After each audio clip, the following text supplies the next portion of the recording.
नमस्कार, आप देख रहे हैं दर्श न्यूज और मैं हूं यति आपके साथ। लोकसभा 2024 के चुनाव समाप्त हो गए हैं और इसके बाद अब एनडीए की सरकार फिर से बन गई।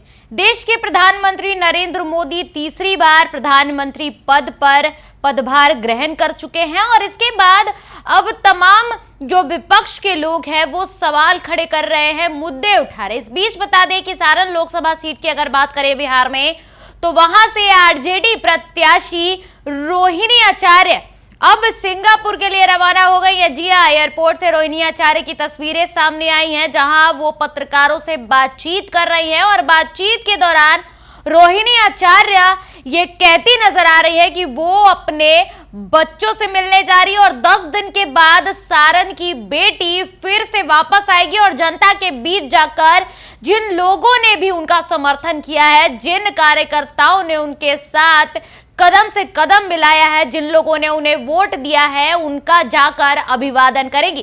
क्या कुछ कह रही है रोहिणी आचार्य, आइए पहले आपको वो सुनाते हैं। तो वही तो हम बोले कि अब रूडी जी बताएंगे ना। हाँ, गोलियां चलती है, चलती रहेंगी, तो रूडी जी से जवाब मांगिए।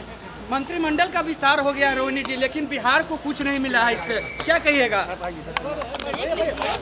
सच्चाई सामने आ गया ना, यही ना विपक्ष बोलता था। जब विपक्ष यही बोलता था ना, तो सच्चाई सब सामने आ गया। अब जनता डिसाइड करे। जनता से इन्होंने कितना सारा वादा किया था, झूठे वादे किए थे, क्या हुआ जी?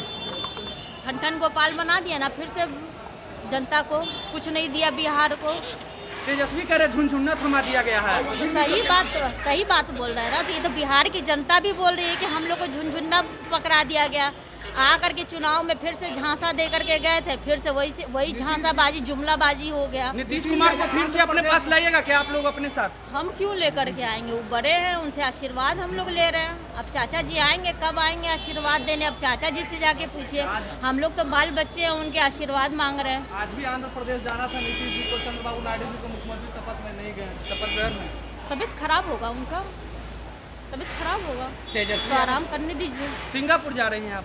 जा रहे अपने बच्चे लोग से मिलने के लिए, फिर 10 दिन के बाद आ रहे अपने सारण की जनता से, अपने जितने भी कार्यकर्ता हैं, जितने भी हमें जो वोट देने का जो काम किया है, सबका धन्यवाद करने। उनके बीच में रह करके, ये रोहिणी आचार्य उनकी बेटी है, उनके बीच में रह के काम करने के लिए 15 दिन के बाद आ रही है सारण। तो सुना आपने रोहिणी आचार्य ने एयरपोर्ट पर क्या कुछ कहा। देखिए, रोहिणी आचार्य सिंगापुर जा रही है। इस मामले पर भी अब विपक्ष हमलावर है। दरअसल बिहार के दोनों डिप्टी सीएम सम्राट चौधरी और विजय सिन्हा की तरफ से भी उनके सिंगापुर जाने पर तंज कसा गया है। यहां तक कि सम्राट चौधरी ने तो ये कह दिया कि जाना तो था ही, साथ ही विजय सिन्हा ने भी ये कह दिया कि अब यहाँ काम नहीं है, अब सिंगापुर तो जाना ही होगा। क्या कुछ कह रहे हैं दोनों डिप्टी सीएम, आइए आपको वो सुनाते हैं। भी आज सिंगापुर लौट रही है। लौटना ही था, हमारी बहन है, भगवान करे। हम तो कहे हैं कि छपरा के लोगों के बीच में काम करना चाहिए रोहिणी को। देखिए, बेटी है,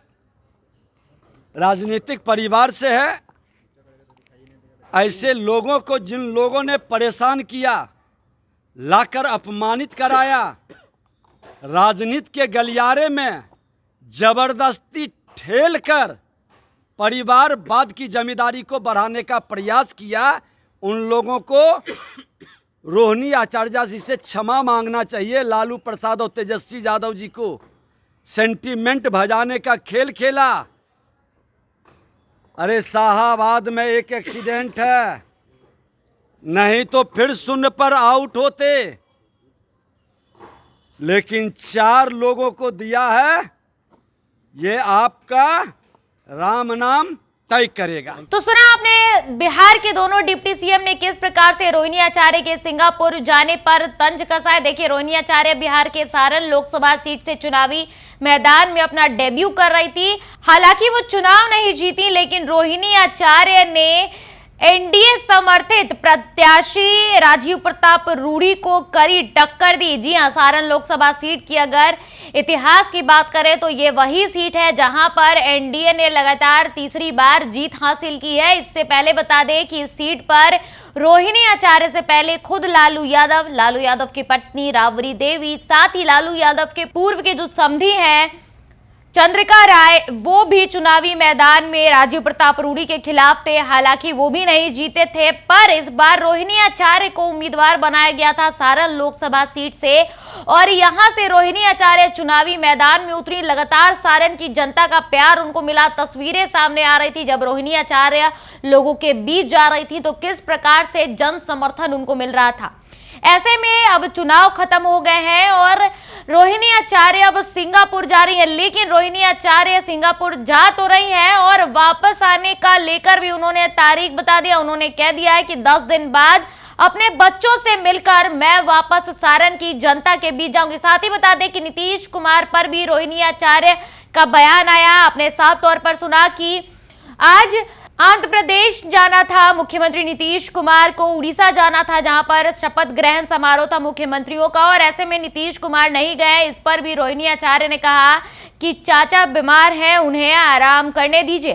साथ ही जब पत्रकार ने उनसे सवाल किया कि क्या नीतीश कुमार को आप वापस लाएंगे, तो इस पर रोहिणी आचार्य ने कहा कि वो हमारे बड़े हैं, हमारे अभिभावक हैं, हम उनसे आशीर्वाद ले रहे हैं। वो कब आएंगे कब नहीं आएंगे ये आप उन्हीं से जाकर पूछिए।